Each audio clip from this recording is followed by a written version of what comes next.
smooth jazz station right now. I don't choose the music, it just pops up. But I kind of like it. It's chilling. Hey, happy Thursday, everybody. And welcome to the show. I got so many tabs open, but I'm not getting to them all. But I'm definitely going to get to the main topic. And then also Tyre sent me something that I saw earlier and I wasn't going to talk about it, but now that you send it to me, hell, I am. So it's going to be fun today. And, but we're going to talk a little bit about the warfare, the lawfare that the Democrats are waging, because it's hitting a lot of snags. And I've been talking about this 14th Amendment deal with Colorado and Maine or whatever.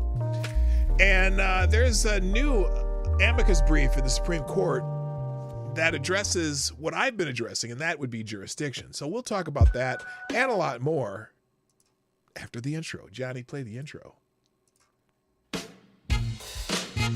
Ladies and gentlemen, coming to you live from the Lucky Dog studio in a hidden location somewhere in the upper Midwest of the United States of America, it's a brother making his own way but with all the wrong opinions.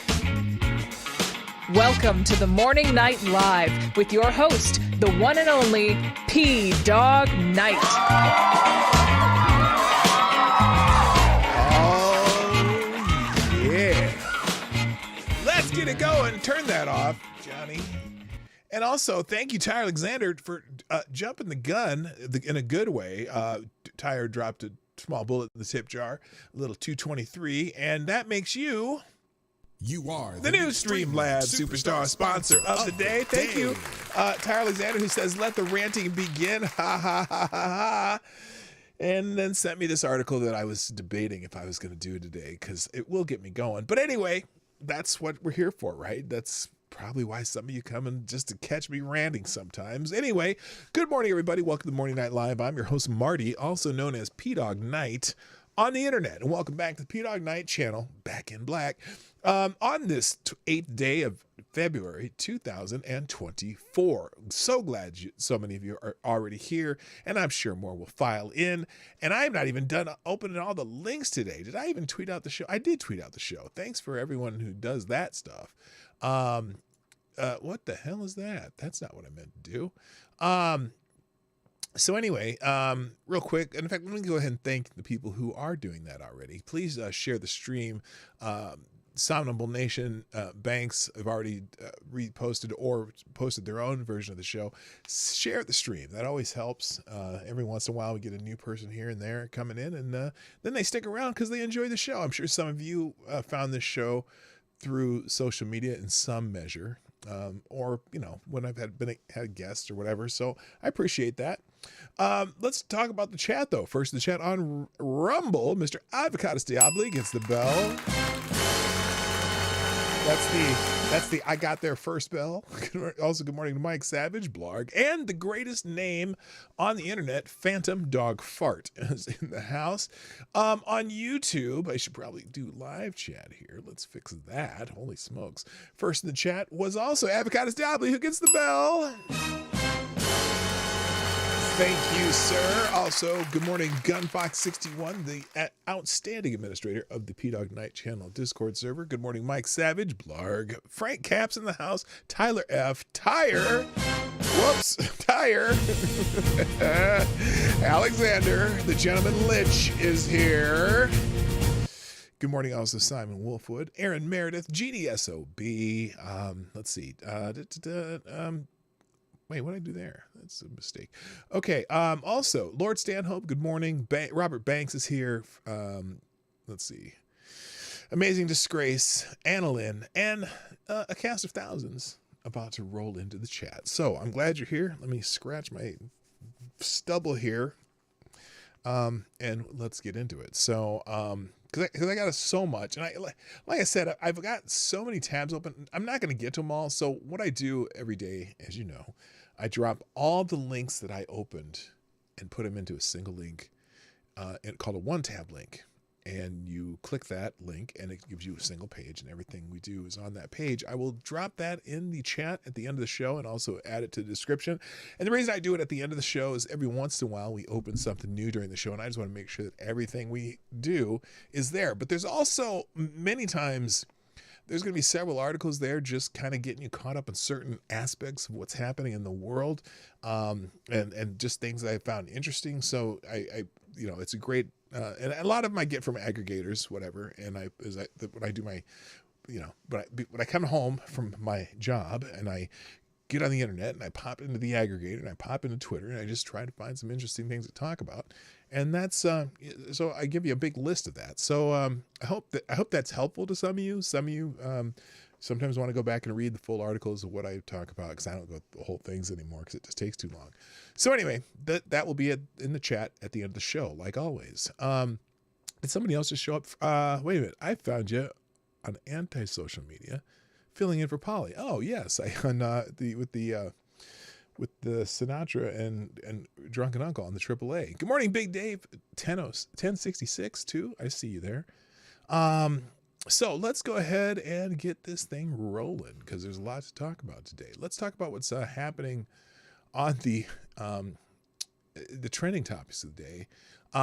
John Williams. Now, this is I don't have a day. If Tall Person shows up, he'll probably give me a day to talk about. But today, John Williams is trending. And John Williams is the great Hollywood composer. He's had over 52 Oscar nominations he's like one of the most prolific just music writers for Hollywood and Hollywood films. It is his 92nd birthday today. John Williams, composer, conductor, the most nominated living person in Oscars history, is 92. Here he recounts some of his favorite scenes of all time, which I'll just leave this link open. But happy birthday to the maestro himself, John Williams. And it's just just an amazing and prolific writer of just show me some TNA. Get out of here. I'm not showing you no TNA. Anyway, so happy birthday, John Williams. Oh my goodness. Well, we have a new Streamlabs Superstar sponsor of the day. GunFox61, you are the new Streamlabs Superstar sponsor of the day. Dropping a Hamilton in the tip jar. Trump in trouble. Oh, we got him this time. Oh boy. Oh, well, we are talking about legal stuff today. So yes, that'll fit right in with the other topics today. GunFox, and the walls are closing in again. And we know that is. So, oh, this dude. Oh, good Lord. Yeah, look, I'm going to tell you what right now. Trump's, and this is about him keeping on the ballot, the 14th Amendment question. He has, I don't think his attorney's argument on this 14th Amendment thing is as strong as some of the other possible arguments that I've seen in amicus briefs. But we'll see what this article is when we get to it. All right. Thank you, GunFox. You are awesome. So anyway, John Williams trending. Also trending is Marines are trending, and this is some bad news. And I think is it out the coast of California? An American military helicopter and planes that's not. I don't want to read that. I'm going to read it. Breaking. 5 U.S. Marines were killed in a helicopter crash in Southern California. Here's the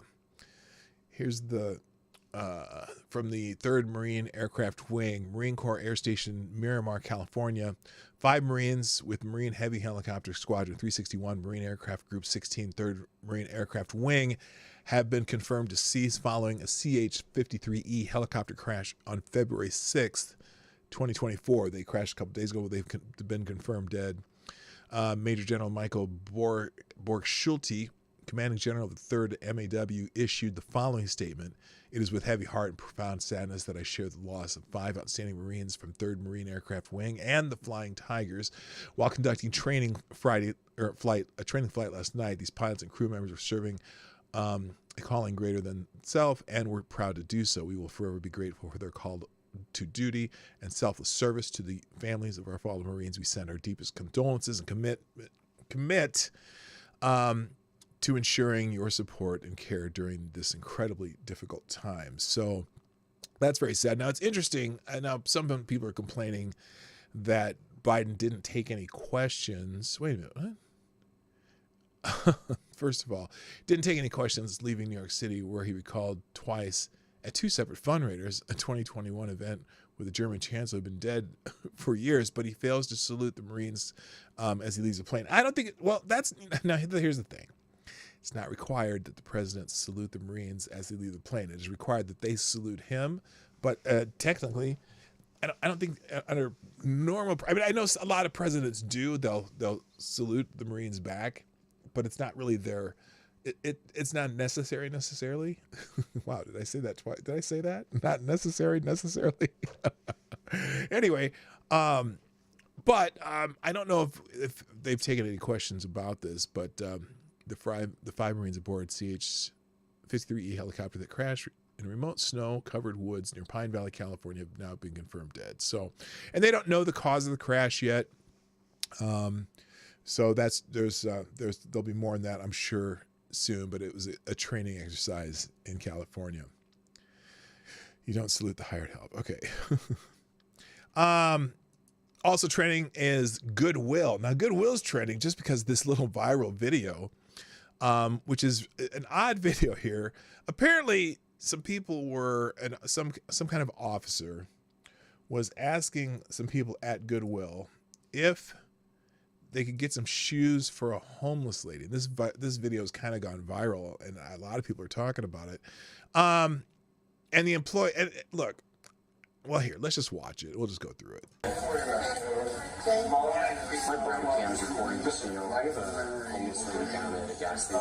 It's really hard to hear because of the background noise. So here's the thing. Sounds good. I know him pretty well. So there, I'm gonna just, you don't need to have the video, the sound. So apparently some police officers were trying to find some shoes for a homeless woman nearby. And so they go and talk to several employees. And here's the thing. I know it's not,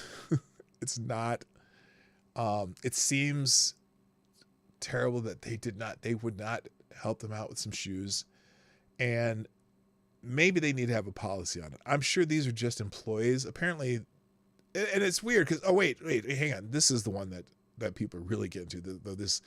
This I don't know if this person identifies as a male or whatever, but listen. Yeah, this lady here.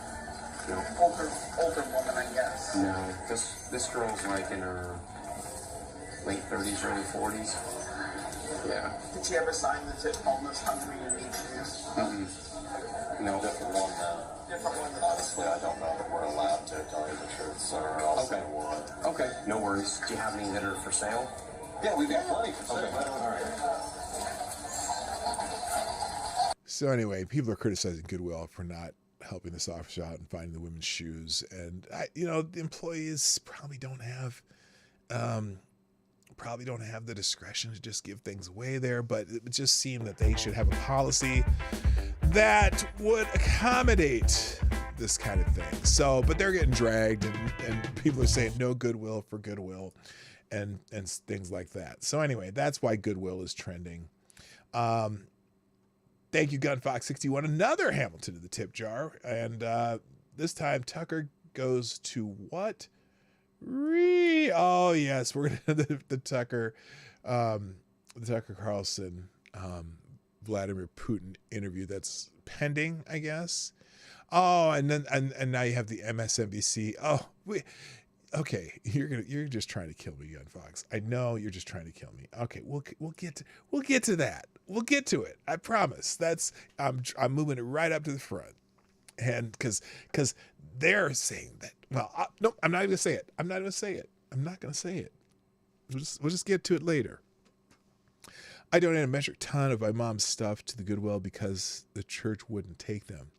Yeah, I donate stuff to Goodwill all the time. We're always, giving old clothes and stuff that we come across to Goodwill. In fact, sometimes when I'm looking for, they don't really take furniture. I do some furniture refurbishing and I sell some of that shit, but they don't take that. But But yeah, we're always giving old clothes to Goodwill. And look, they're a good organization. I just think that particular location, probably the people who work in there didn't know if they have the authority to give away something. And, they're employees. Who knows what they were thinking. Anyway, let's get back to trending topics. So that's why Goodwill is trending. Also, now Hillary Clinton is trending. And this is related to what Gunfox just sent me. And we'll read Gunfox's article later. But this heifer decided that she would go on Misery NBC and talk about Tucker Carlson going to interview Vladimir Putin. And so I want to show you this. This is a short little clip of her running her upper flaps, and let's just hear what Hillary Clinton has to say about this, because this is ironic, and I'll just tell you why in a minute. It's more than just the political partisan advantage. There is a yearning for leaders who can kill and imprison their opponents, destroy the press.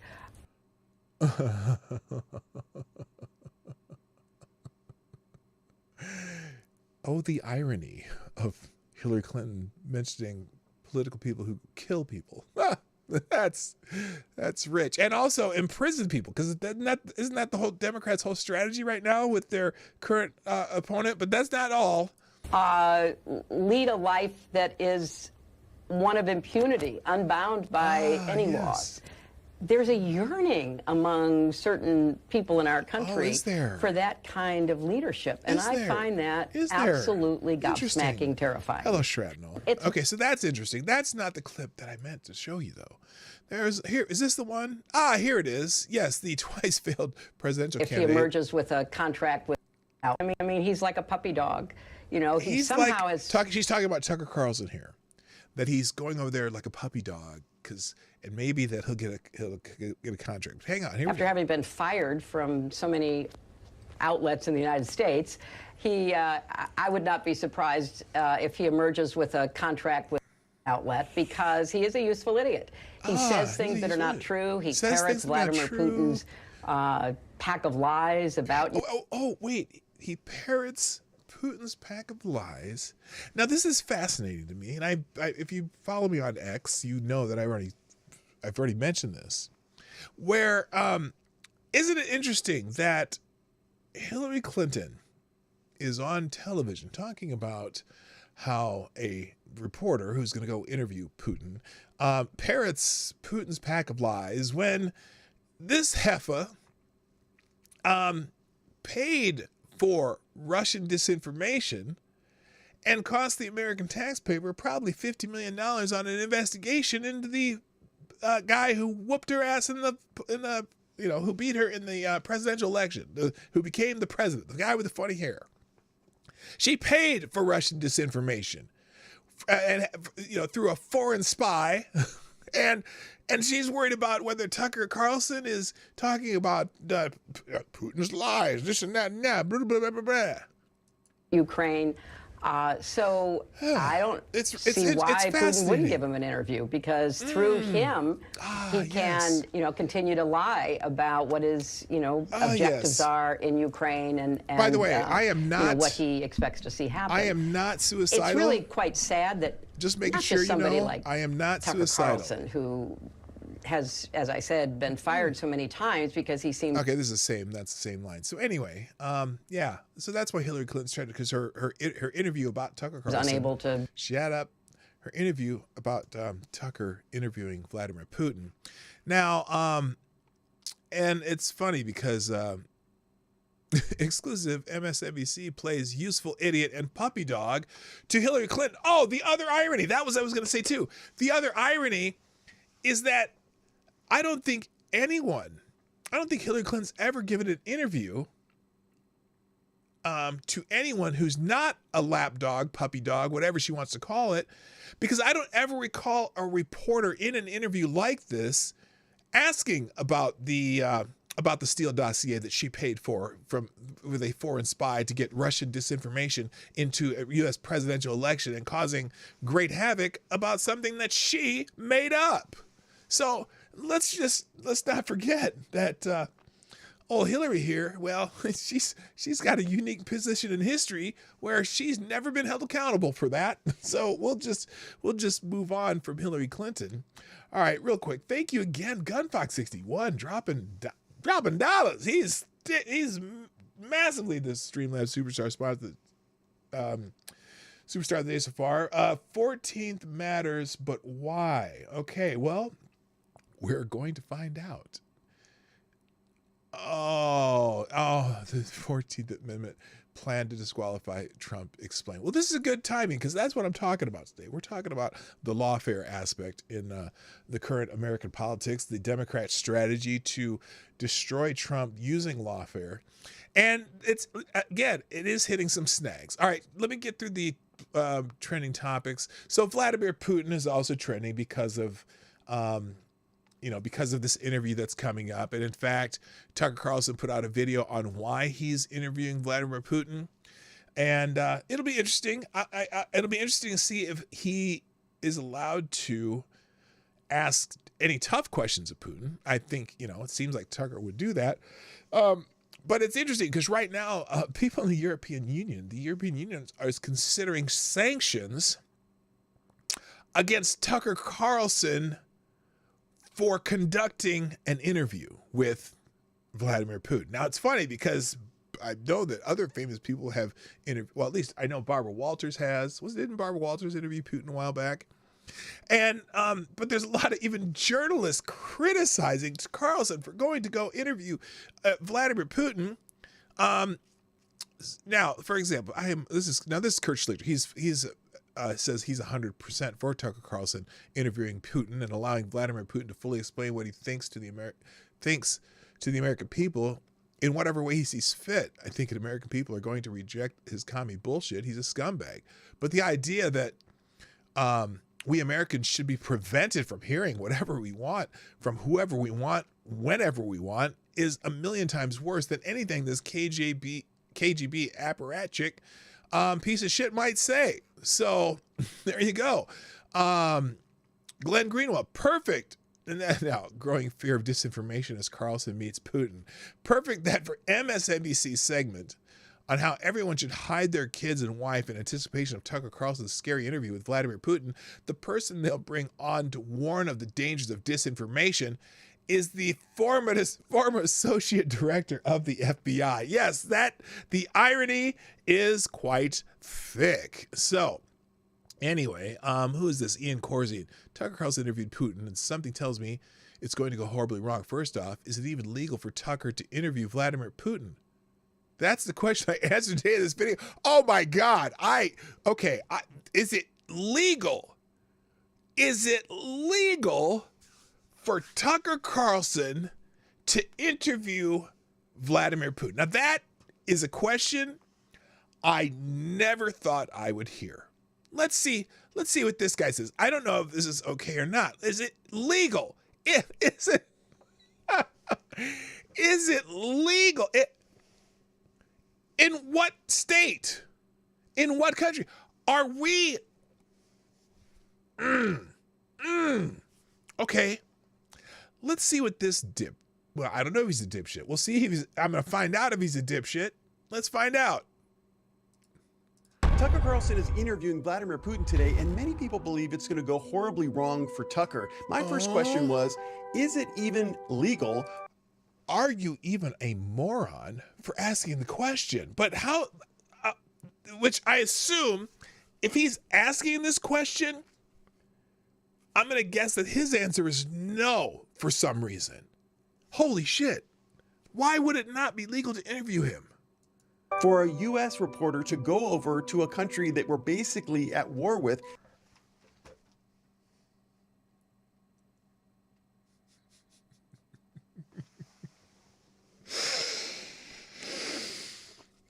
All right, let me just say to my friends, Tyre Alexander and Gunfox61, my head may be shrapnel within the next minute. So It's very unlikely you're going to get an explosion. We're basically at war with, I'm sorry, I don't recall any declaration of war against Russia. Holy shit.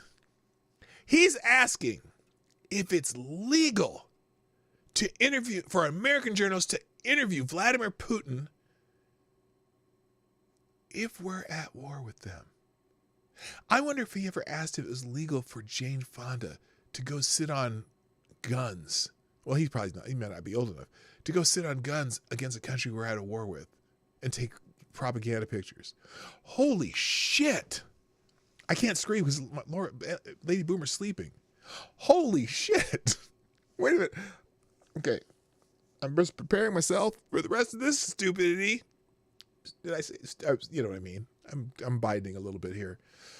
Oh my gosh. Here we go. And interview the president of that country. The answer is, oh my gosh, thank God. The answer is yes. The answer is yes, but yes, but I forecast some big problems that's a ahead dumb for fucking Tucker question. Carlson. The Espionage Act is a U.S. law that basically prohibits us from spying or leaking classified documents to foreign countries. But the words of the law are super broad and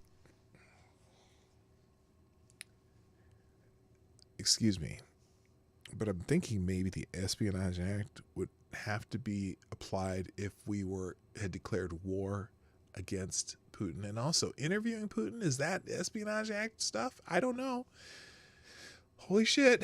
could be construed to prohibit any sharing of information with another country with intent to harm the U.S. Is it possible?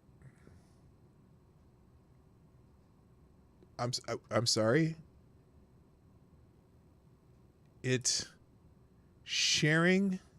Could be considered construed to prohibit any sharing of information with another country with the intent to harm. What information is Tucker Carlson going to share with Vladimir Putin? Isn't he going to interview Putin? He's not coming over there so Putin can interview him. Oh my God. Hello, Zed the Snarky. How you doing? Harm the U.S. Is it possible that Tucker shared his questions with Putin's people before the interview? Is it possible that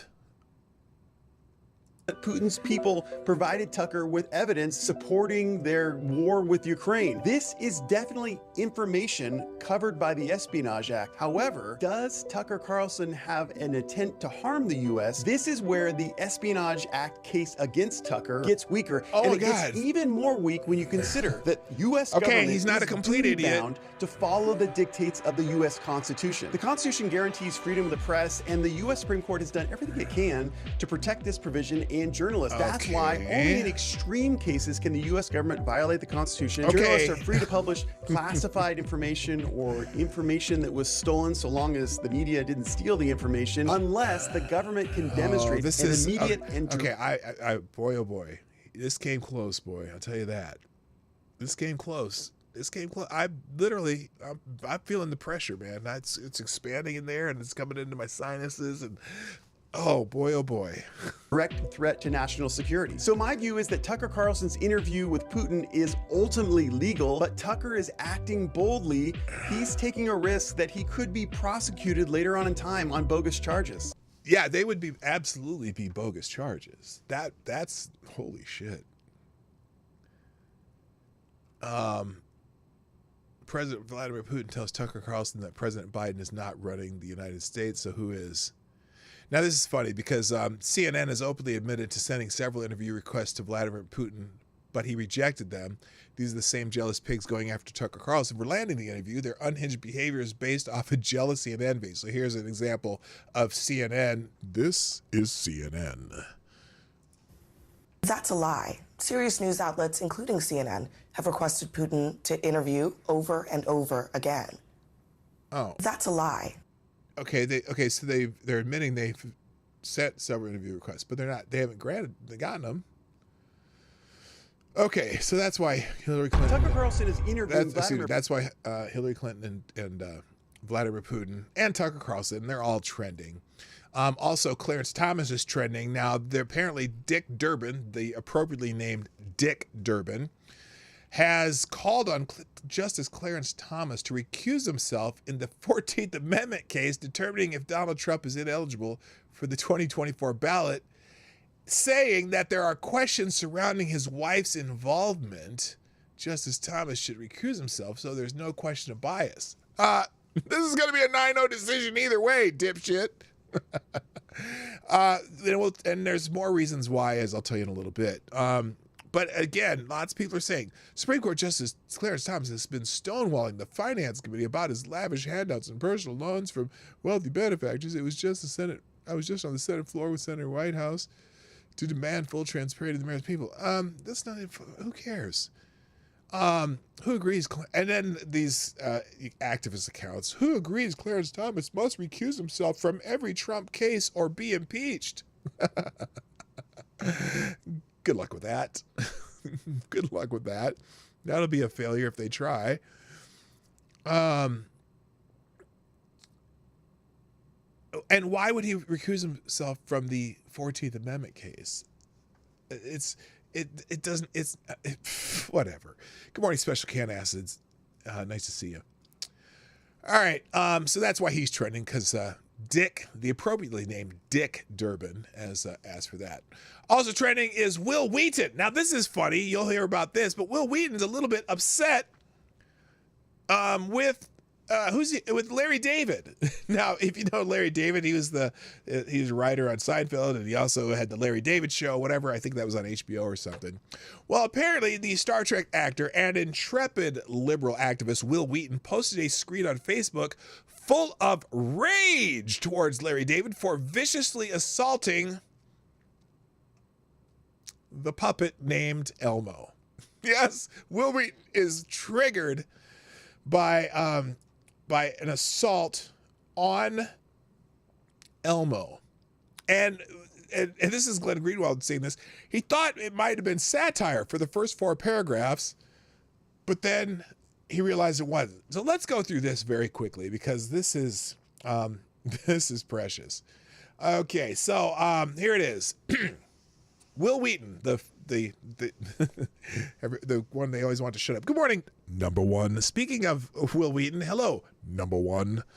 So here we go. Here's Will Wheaton's screed about Larry David assaulting Elmo. Yes, a puppet. So I heard about Larry David assaulting Elmo on live television, but didn't watch it until now because I knew it would upset me. Holy shit, it's even worse than I thought. What the fuck is wrong with that guy? Elmo is like the best friend to multiple generations of children. In the Sesame Street universe, Elmo is a child who is currently putting mental health and caring for others in the spotlight. And Larry fucking David did that? I thought it was going to be funny. What? What an asshole. What a stupid, self-centered, tone-deaf asshole. Full disclosure, at the time when I was growing up, my dad would grab me by the shoulders and shake me while he screamed in my face. He choked me more than once. He was always out of control, always in a furious rage, and always terrifying. I'm a 51-year-old man, and my heart is pounding right now, recalling how I felt when I was a little boy who loved Grover the way today's kids love Elmo. So this is appalling, unforgivable. This appalling, unforgivable, despicable act hits more than one raw nerve for me, and I'm going to say what I wish I'd been able to say when this sort of thing happened to me.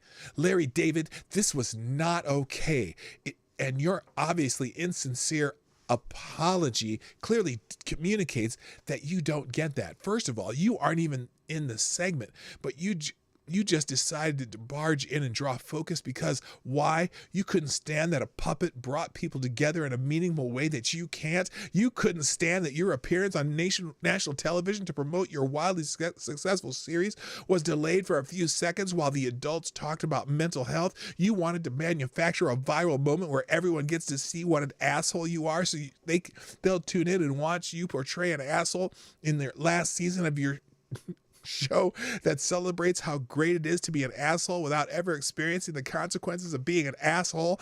I really want to know what raced his tiny little mind and why There was no voice or person who spoke up to stop him from expressing violence towards a children's puppet who was there to talk about how his love and empathy for people having a tough time mattered and made a difference. Elmo and his dad were there to talk about empathy, love, kindness, and caring for each other. Larry David was there to promote the final, thank God, maybe he'll go away now, season of a television series. Like, read the room, dickhead. It isn't always about you or being the center of attention, and understand what's happening in the moment, fucko. Understand that there are larger things in the world than you and your garbage ego.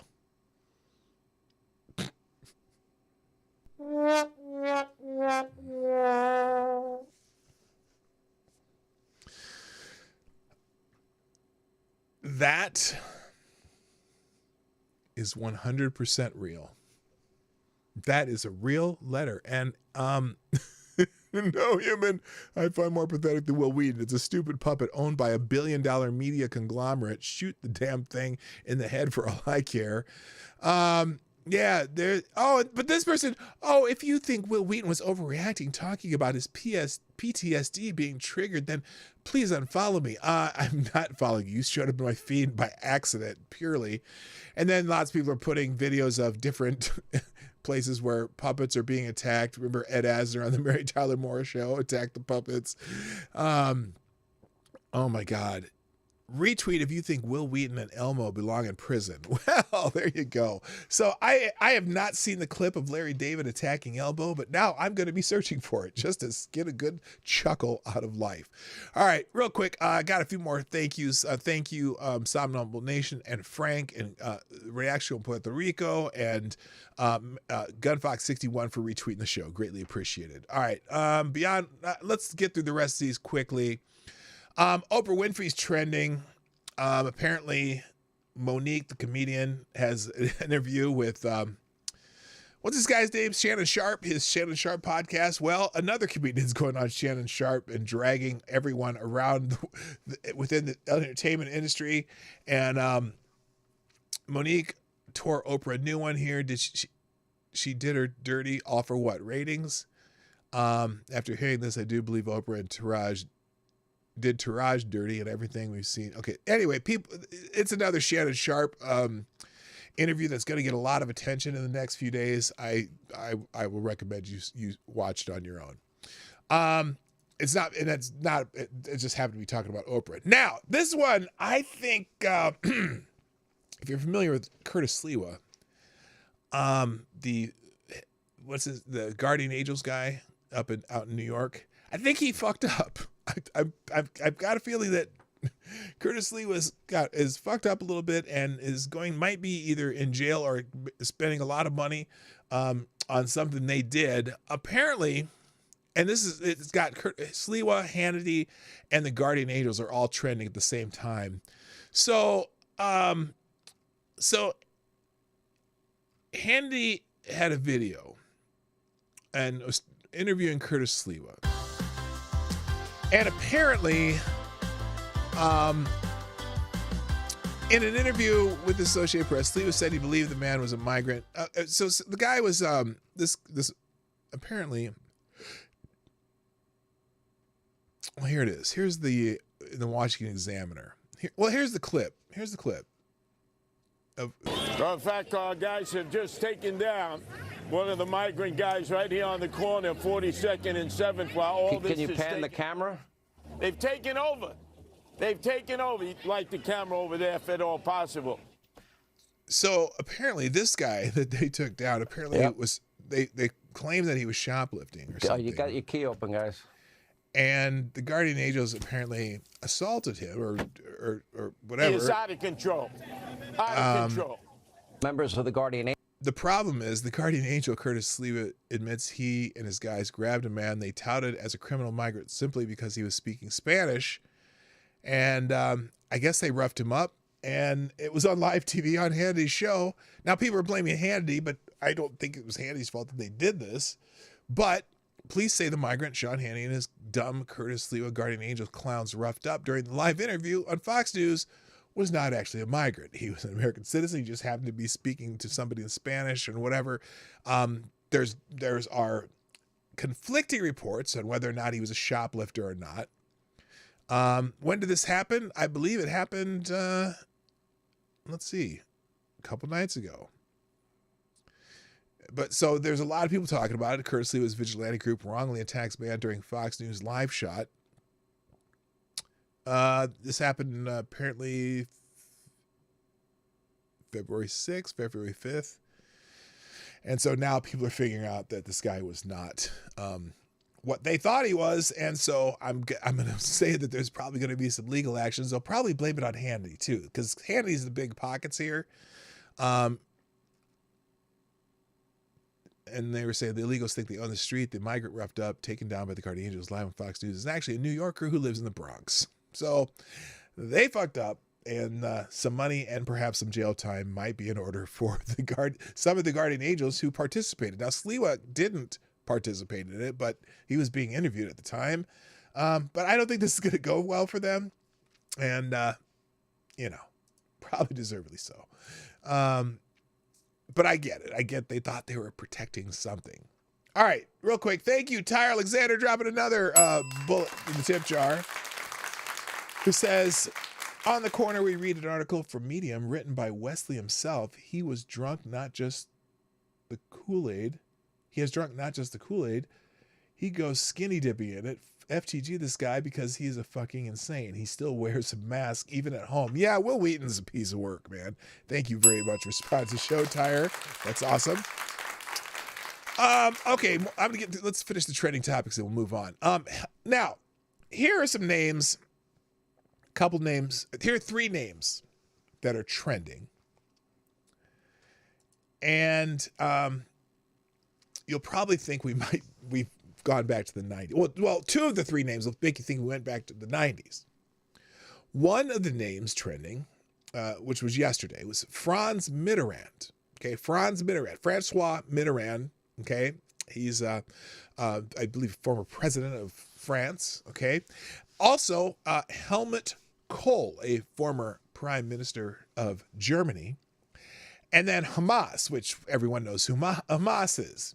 Now, the thing that those 3 things have in common are Joseph Rahim Biden. So apparently the other day, Joe Biden says he recently met with Mitterrand from Germany. And now Mitterrand was the French president between 1981 and 1995. And he died in 1996. Here's Joseph Rahim Biden. Maybe. People have pled guilty. Yes, it's only your left ear. Right after I was elected, I went to what they call a G7 meeting, all the NATO leaders. I wonder if I have one. Is there one here where it's not only one ear? Okay, they're all one ear. Anyway, he said right after he was elected, he went to the G7 meeting in somewhere, and it was in the south of England.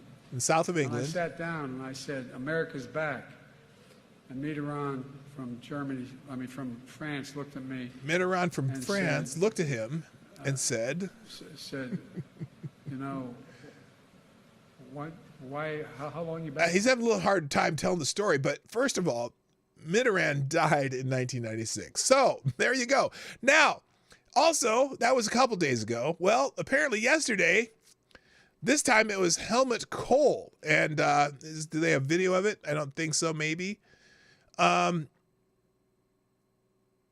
Let's see, is this it? Maybe this is it.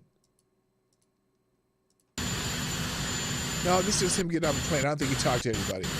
Anyway, what happened here is breaking. White House pool report tonight said that President Biden appeared to mistakenly suggest that Helmut Kohl, the former chancellor of Germany who passed away in 2017, accompanied him on his first foreign trip as president in 2021. Angela Merkel was actually the German chancellor in 2021. Yes, because Helmut Kohl was dead. So that's the second one. And then also, apparently, Joe Biden couldn't remember what was going on in the Middle East. There is some movement, and I don't want to, well, maybe choose my words. There's some movement. There's been a response from the There's been a response. From who? From who? The opposition. The opposition? But, who is that? Yes, I'm sorry. Hamas. He couldn't remember the name Hamas. But it seems to be a little over the top. We're not sure where it is. Okay, so anyway, that's why those three things are trending and what they have in common. So here it is. Biden's latest brain break moment during a press conference. Biden hasn't been having a great week. On Sunday, he told a touching story about a conversation he had in 2021 with the French president who died in 1996. The incident was so bad that when Fox News White House correspondent Peter Doocy asked the White House press secretary Karine Jean-Pierre about it, she didn't even try to spin the story. She refused to answer. As troubling as that was, there was even a worse moment Tuesday when during a press conference he outright forgot the name of Hamas. We need to get done for the hostage deal to get resolved. Oh, what needs to get done for the hostage deal to get resolved, sir? A reporter asked. Biden began. Indirectly had a lot to do with the hostages deal, what is going on in the Middle East, the decision on what we have to do relative to Israel. The decision is what we do in terms of American funding, whether we're going to engage in the situation in Ukraine. It all goes to the question of American power. It all goes to anyway. He couldn't remember Hamas, so that's the point. And we just don't know about Joe. All right, and let's see, what is this? Oh, but here now this is actually good news. Reaction on Puerto Rico sent me this one. Apparently, the Biden administration is considering taking executive action to deter illegal migration across the southern border, according to U.S. officials. Well, yippity skippity do. How about that?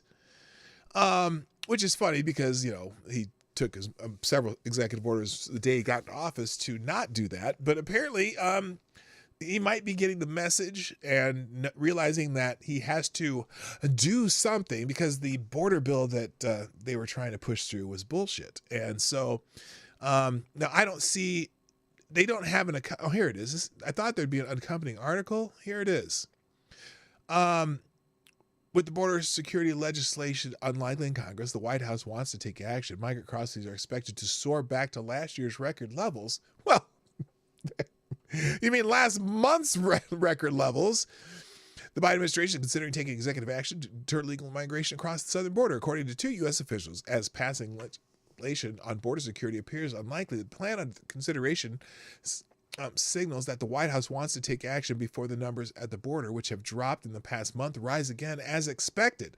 The plans have been under consideration for months, the officials said in December. Oh, have they now? That's interesting. The plans have been under consideration for months? Just months? Why not after his first year in office? That's what I don't understand. In December, as Congress prepared to leave town for the holidays with no border solution, the illegal crossings of the southwest border hit records at more than 10,000 per day. And they're going to try to blame it on Congress for not passing that bill. The unilateral measures under consideration might upset some progressives in Congress. But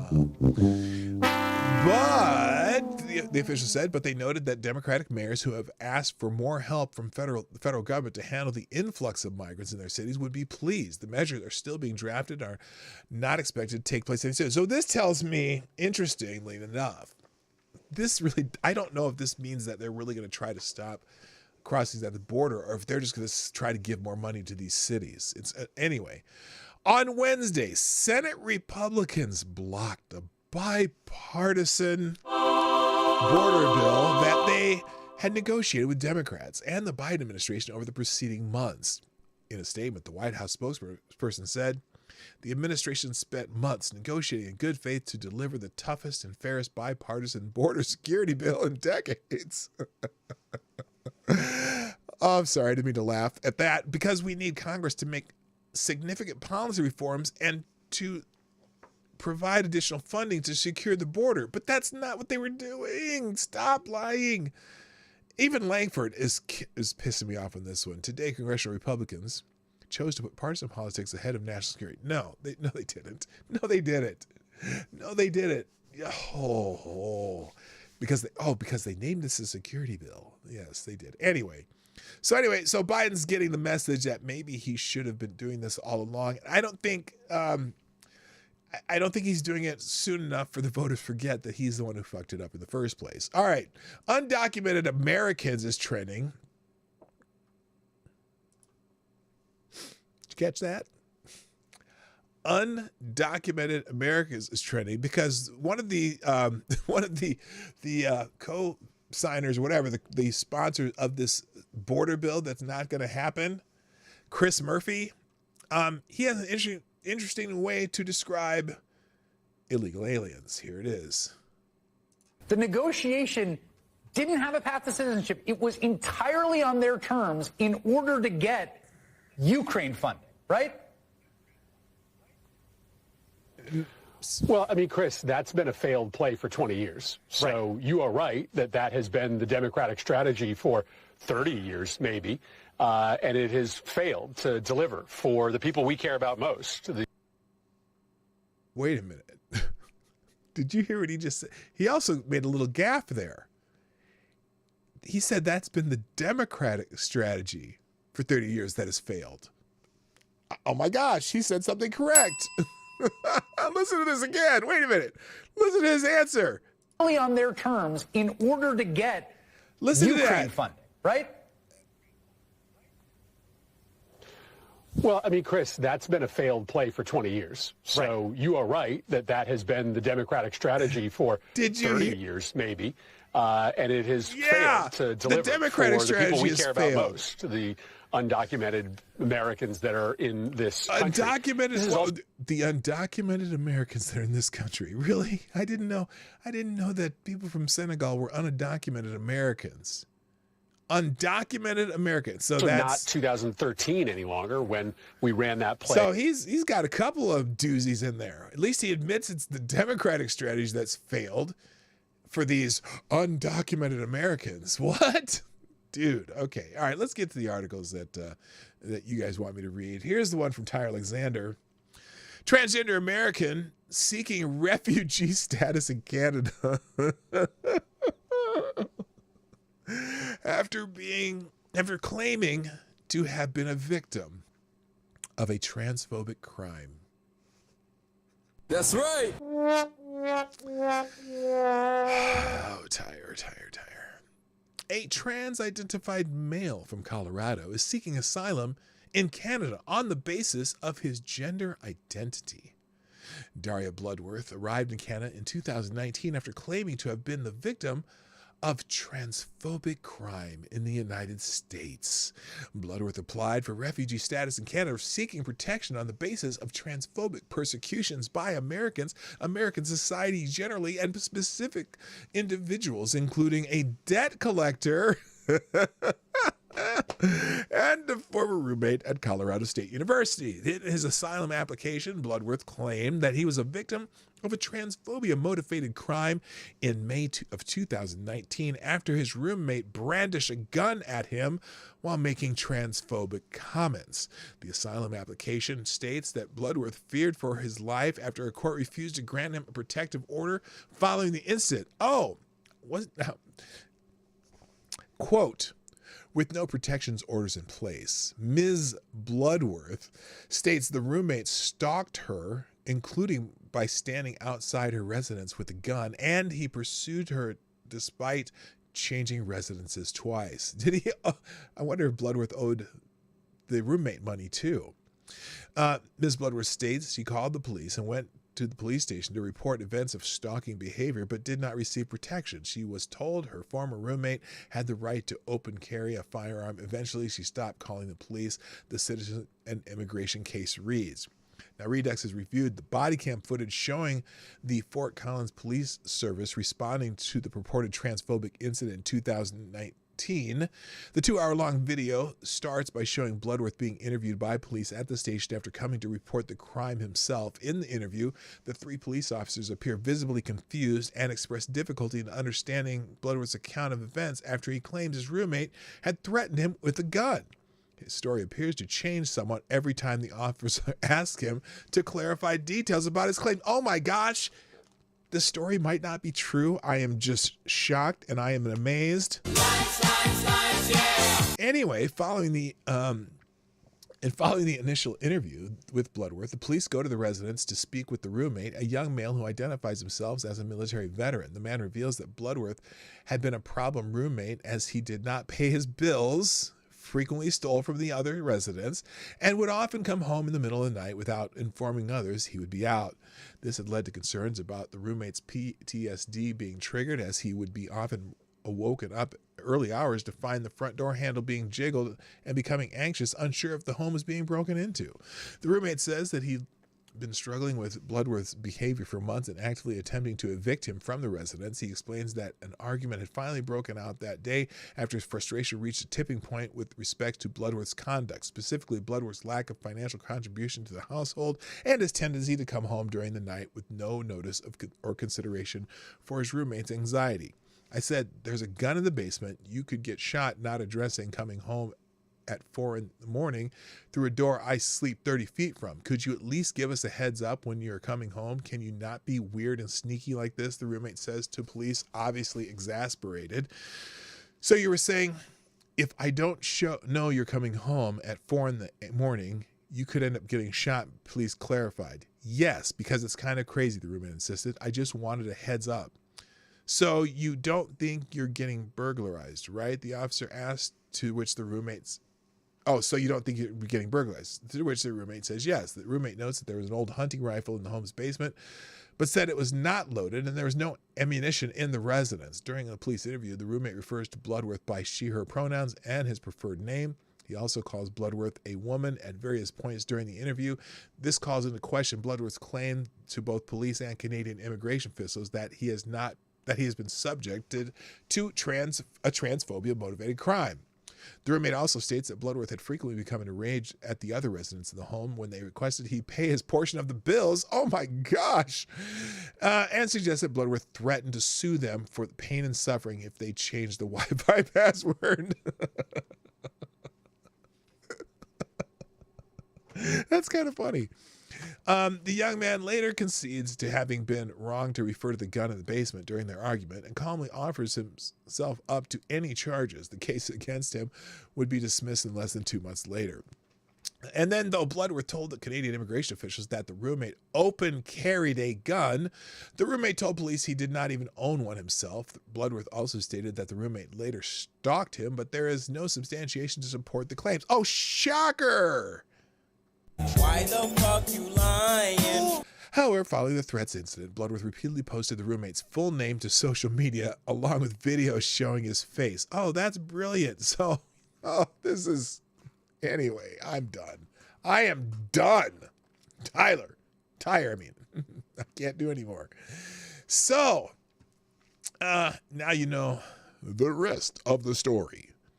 All right, let's get into the gun facts, which is kind of related to what we're talking about today. And I wanted to talk about the Lawfare campaign against President Trump. And so these articles kind of fit right into what we were talking about today.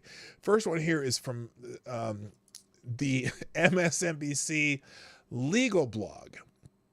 Okay, this is interesting. And again, it's our friend Jordan Rubin. He's a brilliant I was going to say analyst.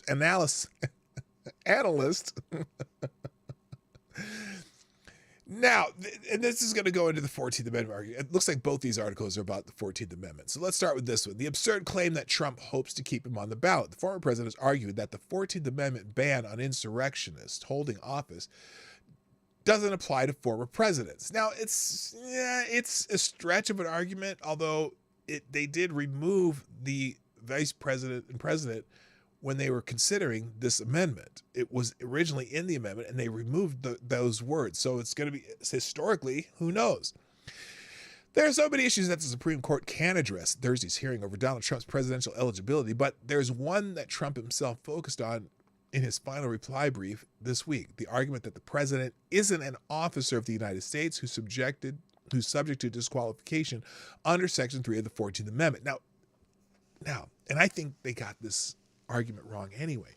It's not that it's not an eligibility requirement for president. But anyway, it's not a strong claim, and its implications are absurd, but it's worth understanding heading into the oral argument because Trump's counsel apparently thinks there's something to it. Indeed, he may think that's the best shot at staying on the ballot. It's not. I think jurisdiction's the best shot.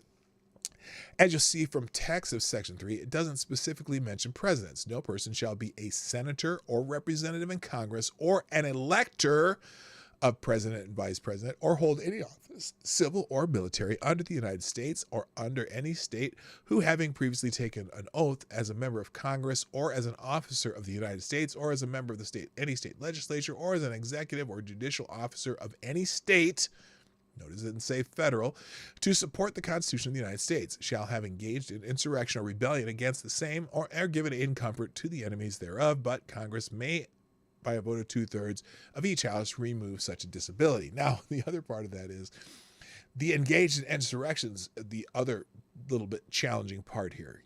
Who determines that? That's federal jurisdiction as far as I'm concerned, because it's a federal crime, not a state crime. All right, now, yes, someone caught the Paul Harvey imitation. Now you know the rest of the story. Anyway, now, from that absence and the way the term officer of the United States is used elsewhere in the Constitution, Trump's lawyers argued that the disqualification clause therefore doesn't cover presidents. It would amount to a Trump-specific exception because every other former president besides George Washington previously swore a constitutional oath in holding state or federal office. But in the ruling under review, Colorado Supreme Court rejected that position for 4 reasons. First, because the normal and ordinary use of the term officer of the United States includes the president. Second, because Section 3's drafters and their contemporaries understood that the president to be such an officer. And third and fourth, the state court cited both the structure and purpose of the section. On the latter point, the justice wrote that it would be flatly unfaithful to the section's purpose to let a former president who broke his oath not only to participate in the government again, but to run for and hold the highest office in the land. I don't necessarily disagree with the Colorado Supreme Court. I think it's a bad argument. As I read this, it's like the idea that the president isn't an officer of the United States. That is their weakest argument. Their best argument is that they don't have jurisdiction. State courts do not have jurisdiction in determining the eligibility of the president. They can only abide by and enforce the eligibility, but they don't get to determine it. That would be because every single state could determine that on their own. They would disenfranchise the voters of every other state in the union, and the president is not the president of their state, but the president of the United States. The 50 states vote for the president, not just one state. So every state there's a compelling interest in having one uniform set of eligibility requirements and disqualification for that particular office. It's everybody's. So each state can't have their own decision on this. So that's my personal opinion. Now I want to have a panel of lawyers on my show and ask them about this, and we'll figure that one out later. So anyway, likewise in the High Court brief, the voters who brought the case wrote that given Section 3's focus on again, the problem is they can't determine the insurrection part either. This is not within a state's jurisdiction. It's not a state crime. It's a federal crime. So that's the problem. You know, the whole self-executing thing just pisses me off. You can't self-execute a crime. You can't say that this is self-executing until you actually have the determination of the crime within the proper jurisdiction. So anyway, I agree with MSNBC for once. This is a bad legal argument, in my opinion. Now, I'm not a lawyer. I'm not a constitutional scholar. I'm just a guy who reads a lot, and I once slept at a Holiday Inn Express. So who knows? Anyway. The other one that Gun Fox gave me, though. This is okay. I should have read this one first because I wanted to stay on point. But since I have it here now, here's MSNBC determining what the reason Vladimir Putin sat down with Tucker Carlson. This is going to be glorious, I am sure. Is this GOP from Russia hawks to Putin apologists. Okay. The Kremlin had its pick of the press corps to conduct Russian President Vladimir Putin's first one-on-one interview with a Western media figure since he ordered the invasion of Ukraine in 2022. Actually, he's had other interviews with Western journalists, just not from the United States. But rather than have Putin sit down with the New York Times or NBC News or the BBC or Le Monde, it provided access to Tucker Carlson, who posts his videos on X and his self-named website. That's because the Russians aren't seeking a credible interview for a mass audience. They want to target right-wing Americans with propaganda at a crucial moment when Republicans have put prospect of future aid to Ukraine on the ropes without needing to worry about the interviewers forcing Putin to answer difficult questions. Carlson fits the bill perfectly. Aww. Carlson framed the interview to his fans as an intrepid act of journalistic truth-telling. He tried to focus attention on why I'm interviewing Putin, posturing that the corrupt Western reporters hadn't bothered to speak with the Russian strongman. Again, see the language they use. They use, obviously, anti-Putin. They're not being journalists here. They're calling him a strongman. I mean, look, if he's a strongman, isn't Vladimir Zelensky also a strongman? The guy who banned a religion and canceled the elections in Ukraine. He single-handedly, just with this wave of his hand, we're not having elections, and also your political parties are banned. All opposition political parties in Ukraine are also banned. Now, granted, that's, there's shenanigans going on in Russia. Is Ukraine any better? Didn't they learn all their protocol from the Russians when they were part of the Soviet Union? Just sounds like it to me. Anyway, here they continue. Let's see, to speak with Russian strongman since he ordered the illegal invasion of Ukraine in 2022. This pretense that the illegal invasion of Ukraine are all yes, it's probably illegal, right? But illegal according to what? International law? Maybe, I guess. I mean, I don't like that they invaded Ukraine. I think look, we're deciding which shitbag is better. That's what I'm saying. So why send money to either of them? Let them shit can themselves to each other. Anyway, this pretense that only Carlson was willing to break the media blockade fits with his broader shtick, which relies on presenting himself as the source for secret knowledge that mainstream journalists refuse to reveal. Well, he does talk about things that y'all don't want to talk about. So, I mean, is that a lie? But Carlson was lying. Oh, they're saying he was lying. Reporters for outlets like CNN and the BBC pointed out that they had repeatedly sought their own interviews with Putin, only for their entreaties to be rejected. Well, yeah, because you guys, Tucker stays fairly neutral on the question of Ukraine and Russia, while y'all have been the propaganda arm cheering on for more war against them by proxy. So I can understand why, maybe, because it's funny, because who is it? Christia Amanpour, whatever her name is. She's very angry that Tucker Carlson got this interview and she didn't. It's funny, even though she knows that she's been trying. Anyway, so they had repeatedly sought out their interviews with Putin, only for their entreaties to be rejected. Others noted the audacity of making such a claim when American journalists Evan Gershkovich and Oslo Kermasheva are languishing in Russian jails for reporting from that country. Indeed, Kremlin spokesperson Dmitry Peskov subsequently acknowledged Mr. Carlson is not correct. In fact, there's no way he could know. In fact, there's no way he could know this. We received numerous requests for interviews with the president. Rather, Peskov explained that the Kremlin has no desire to communicate with the traditional TV channels and large newspapers because they aren't impartial. Oh, see, I forecast that just a second ago. Putin decided to speak with Carlson because, by contrast, he has a position that differs from the rest.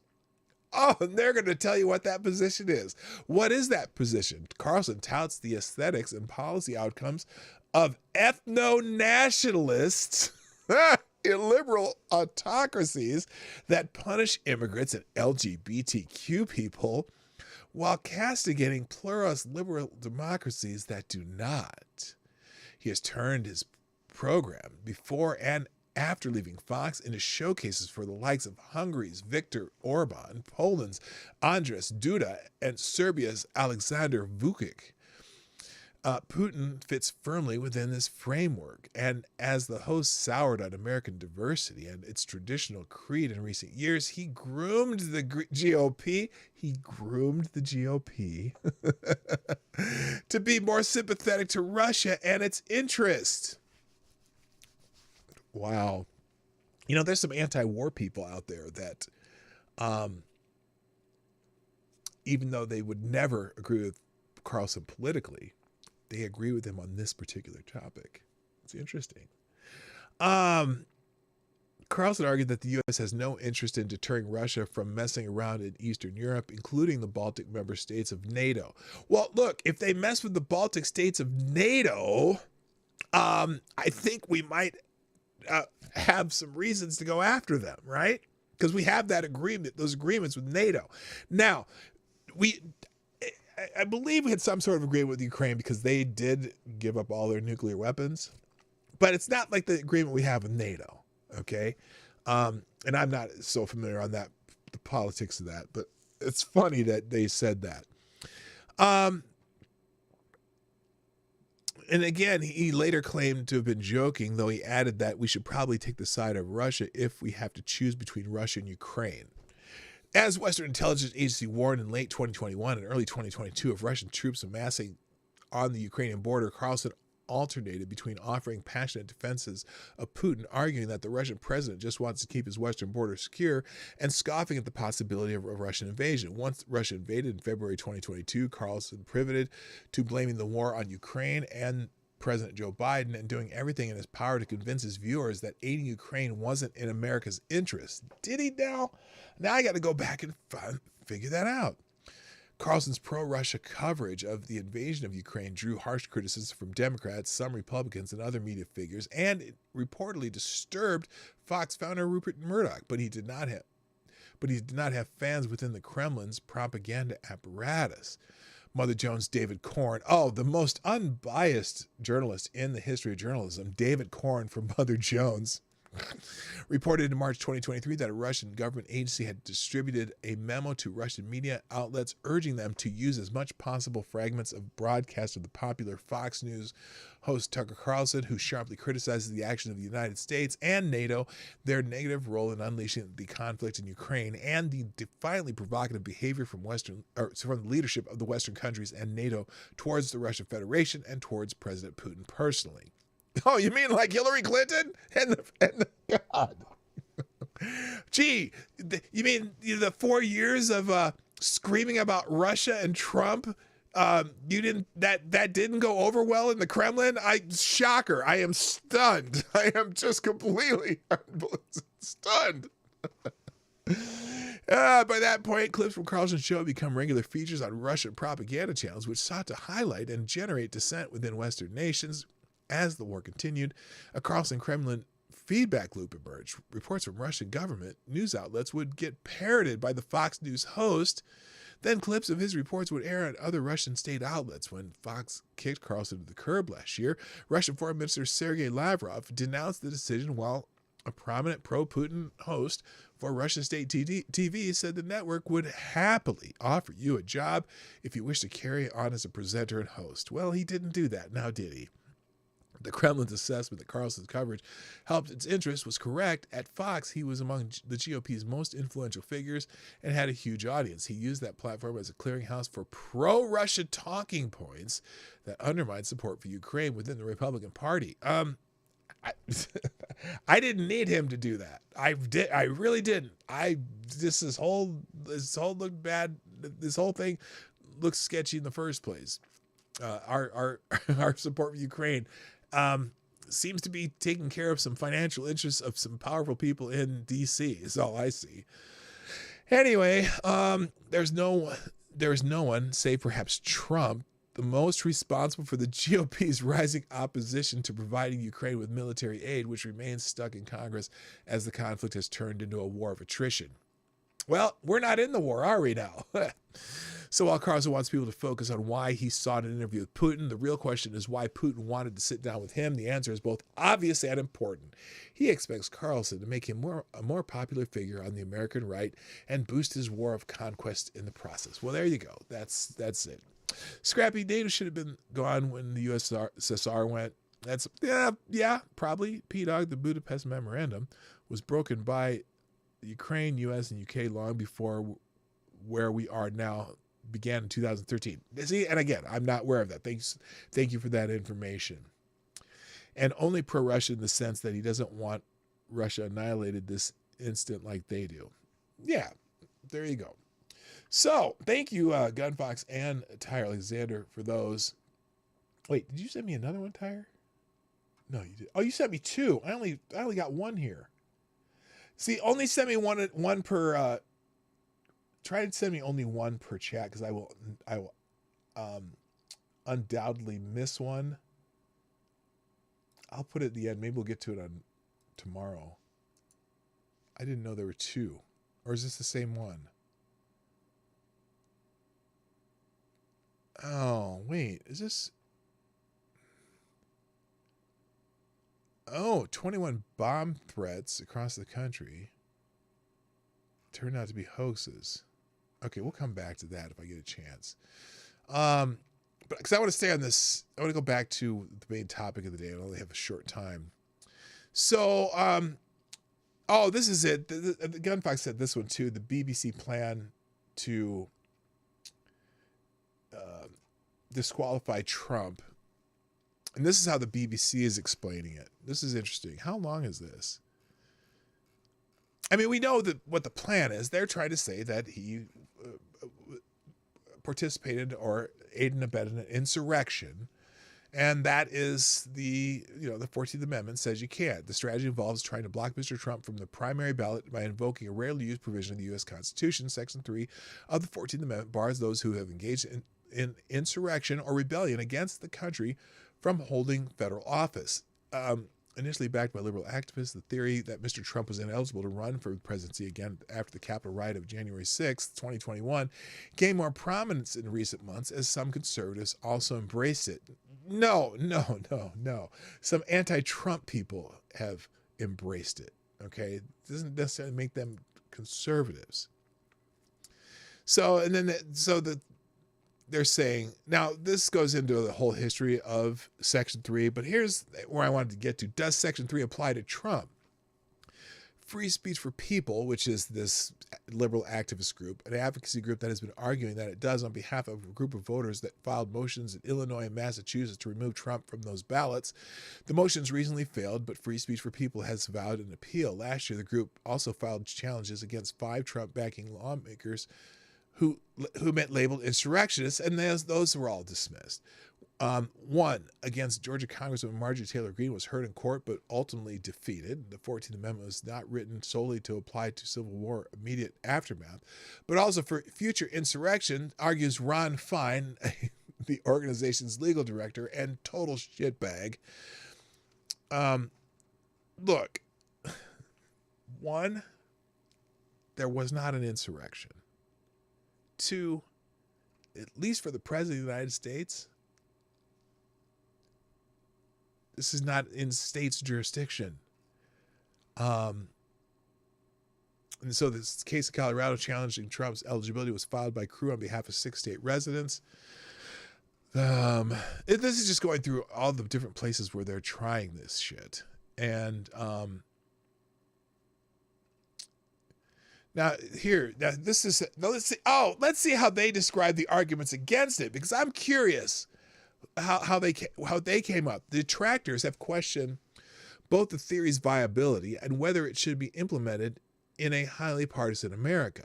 To make a tortured legalistic logic to try to stop people from voting for what they want to vote for is a Soviet-style banana Republican argument, said New Hampshire Republican Party Chairman Chris Ager. I'm not a Trump supporter. I'm neutral, he added, but this whole attempt is bad for the country. Even Brad Raffensperger, a Republican at the top of the election official in Georgia and a previous target for Trump's ire, rejected the move as merely a newest way of attempting to short-circuit the ballot box. Those are not the arguments against it. Those are people arguing against it, but those are not the arguments against it. Holy shit. Is that your section on against it? Because you spent the whole rest of it probably saying why it's viable. And then what does Trump say?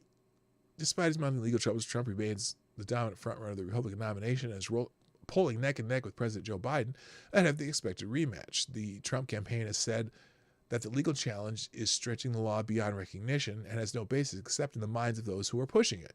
Trump's attorney in Colorado's case argued that the twin dismissals in Michigan and Minnesota were evidence of an emerging consensus here across the judiciary. A third dismissal in Arizona has further aided their case. The petitioners are asking the court to do something that's never been done in the history of the United States. The evidence doesn't come close to allowing the court to do it. Look, their problem is first of all, the definition of insurrection as it was written when they wrote the 14th Amendment. Their problem is whether or not any state has jurisdiction on that question. And in fact, here's another article that I found, or that's in the Federalist. Obscure statute that could disqualify states like Colorado from kicking Trump off the ballot. Now, this isn't even my argument. My argument is that, first of all, the federal crime of insurrection has to be adjudicated in a federal court before you can even consider invoking the 14th Amendment. But this one is a similar argument that the states do not have jurisdiction. A brief file of the U.S. Supreme Court argues the power to disqualify a presidential candidate lies with the federal court, not the states. Colorado has usurped federal court authority in dumping former President Donald Trump from the Republican primary ballot, according to an amicus brief submitted to the U.S. Supreme Court. Let's see, we'll leave a link to that one too. The brief filed by attorneys for election integrity organizations in Michigan and Wisconsin argued that the U.S. Constitution and federal law limit states' authority to disqualify a candidate, powers expressly given to the U.S. District Court of the District of Columbia, and only after an election. So they can't, apparently the law says you can't make this disqualification until after an election, after they're already elected. That's interesting.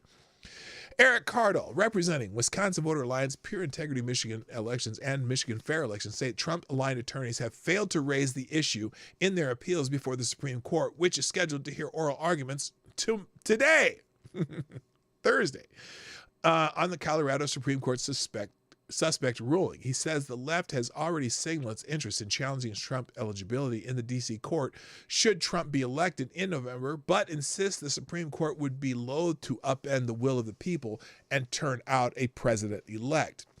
While Trump's attorneys and others in support of the former president rightly argue the Colorado's court made a slew of legal errors, the brief filed by the election integrity groups argues there is also a jurisdictional problem. And that's what I keep saying.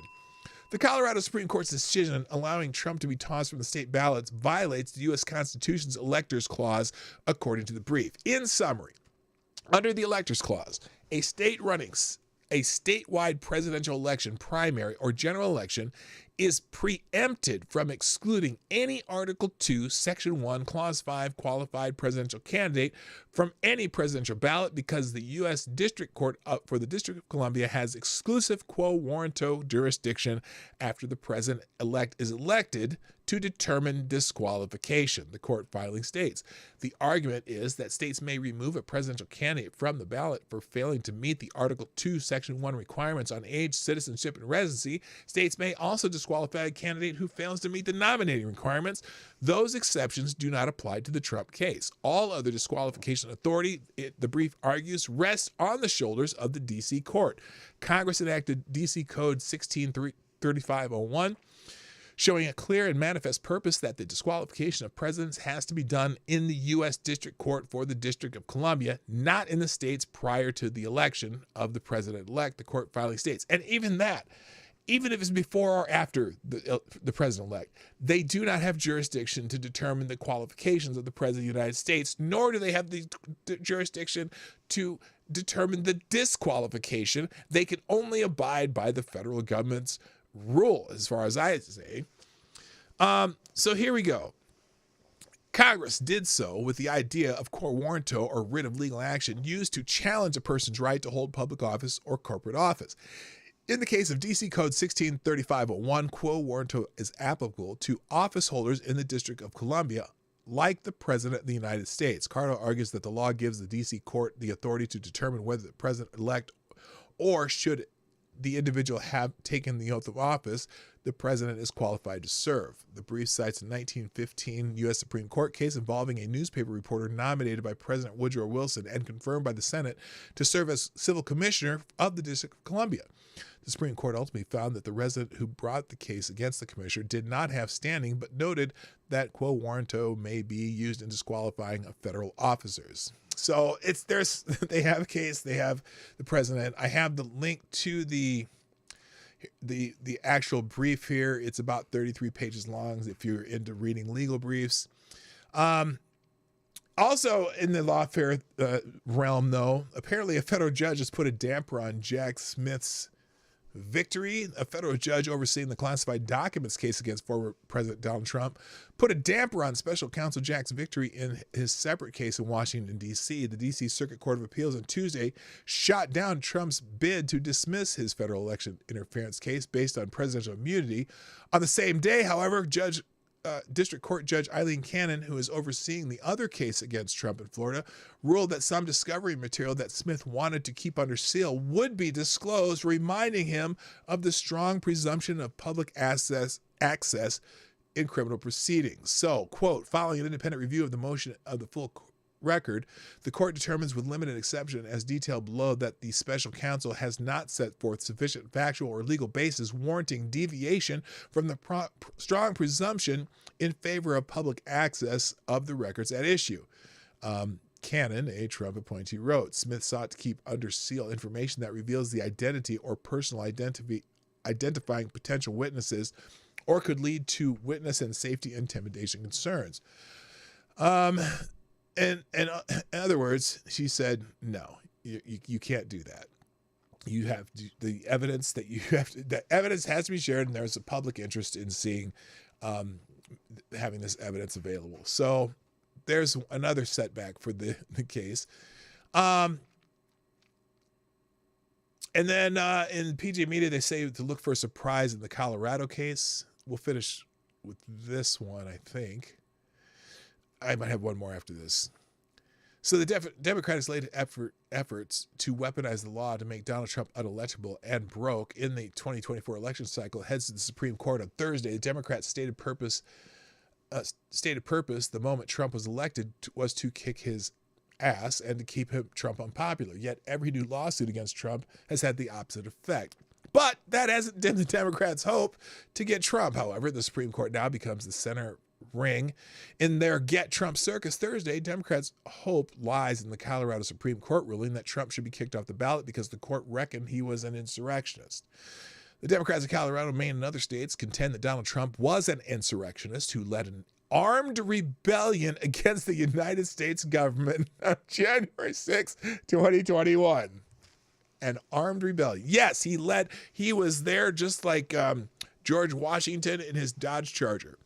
And if the nation's highest court somehow seriously considers the question of insurrection and Trump is assured to be an insurrectionist, he could be banned forever from running for office under Section 3 of the 14th Amendment of the Constitution. Some legal scholars say it's unlikely to come to that because a president isn't an officer covered by the 14th Amendment. Well, again, I think it's a silly argument, but people are actually considering that. But also, the former president has never been charged, much less found guilty of insurrection. The closest thing to a charge was the sham second impeachment of Trump, in which Nancy Pelosi's team threw together a visceral argument to get Trump. They used videos of rioters, Trump tweets, and one of which was him telling people to go home, and news reports, which we all know are unimpeachable sources of first drafts of a historical truth. Trump was not convicted in the Senate. Special counsel Jack Smith has never charged Trump with insurrection. And that's a problem too. Again, the prerequisite for the 14th Amendment being invoked would be participating in an insurrection. And there's been no federal entity that said he was participating in an insurrection. And the idea that that was an insurrection based on the definition of insurrection is a failed erection, if you ask me. So there you go. Whatever the hell it meant. It's just nutty. It's nutty. So anyway, and then there's just an editorial from Human Events saying that the Supreme Court has to end the Democrats' anti-democratic lawfare. I have several other articles here in the links today, like 20 some on various topics that are related to today. I'm sorry that I didn't get to all these, but I do. I'm going to put this one in the links, Tyre, since I didn't get to it. Libs of TikTok. Apparently there are bomb threats in multiple states after Libs of TikTok posted. So let's just finish with that. I put that one in the chat separately right now. After Libs of TikTok posted, at least 21 bomb threats follow. FBI and local law enforcement said bomb threats across the country have tied up government resources, even when they turn out to be hoaxes. Last March, police in Coralville, Iowa, investigated a bomb threat targeting a junior high school. Authorities brought in specially trained dogs to sniff for explosives and then started looking into why someone might try to target the community's teachers and students. Law enforcement quickly determined that the threat was a hoax. Detective Hannah Dvorak from the Coralville Police Department arrived at a theory. It appears this all stems from a post made earlier this week by Chaya Raychik and her Libs of TikTok account. Dvorak wrote in a report to her superiors. Raychik, 29, is not accused of making any bomb threats in Iowa or anywhere else, but about a day and a half before authorities responded to the threat in Coralville's Northwest Junior High, Raychik posted that the school offers a pornographic book in its library that teaches kids about gay sex. Oh, must be one of those books. These are the books that they're giving your kids to read in school, she wrote on a social media platform X. People have frequently targeted the book in question. This book is gay, a coming out guide for LGBTQ teens with book bans going back years. Oh, years? Like how many years? Wyoming Librarians Under Fire, book about LGBTQ issues. LGBTQ issues or a primer on how to give blowjobs. That's the one, right? The Coralville inspector wrote in a report, one of Raychik's supporters could have a role in the bomb threat. Coralville was not. So this is just a big hit piece on Libs of TikTok, claiming that every time that they post, there are bomb threats. They're saying that there were 21 bomb threats after Libs of TikTok posted. And notice how they. Oh, I didn't put this on the screen. Look here, in this article. Look what they did here. Well, they sure put her front and center on the screen now, didn't they? Do you think she might have got death threats this week after this article came out? This was yesterday. Do you think she may have gotten some death threats for this yesterday when they posted her picture on the screen like this? I mean, isn't that stochastic terrorism on their part? By putting her picture and naming her name and everything. Wow. So now, it is common knowledge that Chaya Raychik is the is Libs of TikTok. So at this point, but she was doxxed very early on in this endeavor. So that's interesting. So anyway, there are lots more articles that I haven't gotten to today. Lots of interesting stuff on various topics. Maybe I can get to some of them tomorrow, but that's it for today. So I do appreciate you all being here. How many are here right now? 37? Okay, that's awesome. 37, 25 likes. Hit the like button if you haven't done so already, both on YouTube and Rumble. Rumble, there are 13 watching, and only, I don't even know if the count likes on Rumble. There's 2 likes. Oh my gosh, if you haven't hit the like button on Rumble, what are you doing? There's only 2. Come on. So, also, you can sponsor the show by sharing this stream, even though it's over. Share it anyway. And you can sponsor the show monetarily at pdognight.live. Donations, sponsorships, whatever you want to call it. Today's superstar sponsor of the day is GunFox61. Also, thank you, Tyre Alexander, for your contributions. Greatly appreciated. I hope y'all have a wonderful Thursday afternoon. I'll be back tomorrow for the day before the weekend show. See you then. My name is PDogKnight. Look for those links in the chat. And I am out of here. Bye-bye. Have a great day. Hey, this is PDogKnight, and thanks for watching today on the PDogKnight channel. If you have an observation or remark you'd like to make about this video or my channel, I absolutely welcome you to write it in the comment section down below. I really look forward to hearing from you. And before you go, if you like what you saw but you're not already subscribed, please make sure you hit the subscribe button and definitely click that bell that pops up afterwards so you'll be notified when I post new videos or when we go live. I broadcast my live show, The Morning Night Live, Monday through Friday at 10 o'clock Eastern, 9 o'clock Central. A special thank you to all the supporters of this channel who share our videos on social media and who make donations through Streamlabs, YouTube, Venmo, and Cash App, which are all linked in the description down below. Thanks again, and until next time, I'm P Dog Knight, and I'm out of here.